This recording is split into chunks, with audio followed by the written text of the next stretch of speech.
The new Winston AIR 2 Max, a salt water friendly. We won't say specific because it'll still work in fresh water.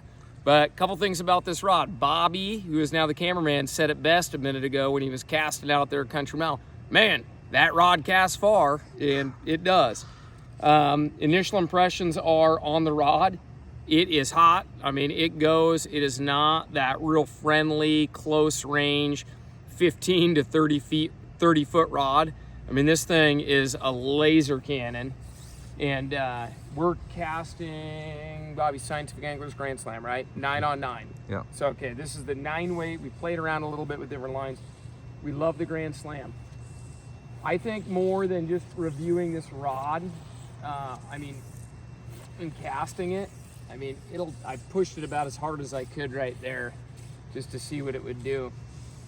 But more than anything, I think with these saltwater rods, if you got to go get somewhere far and get somewhere fast, you want a rod that's just going to be able to get leaned on, whether you're casting into the teeth of the wind or you've got a tarpon or a fish that's just out there on the fringe and you only have just a moment to get there. You want something that's going to perform really, really well, especially if you're an advanced caster, and that's where this rod comes in.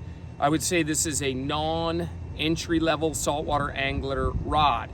It's for the angler that has some casting experience, probably has a pretty strong double haul, or is willing to put the time in and get their double haul, because I think you need to get this rod to bend all the way down in here if you want it to perform. If you want it to perform, bend, and do what I just did there, you're gonna have to be able to get your line hand involved just to get it to flex.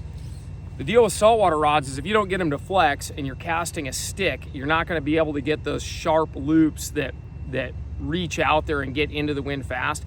That rod's gonna fail to bend and you're gonna get these high looping trajectories that just get swatted down by even the lightest breeze. So we've cast the 8, the 9, the 10, all of them are great.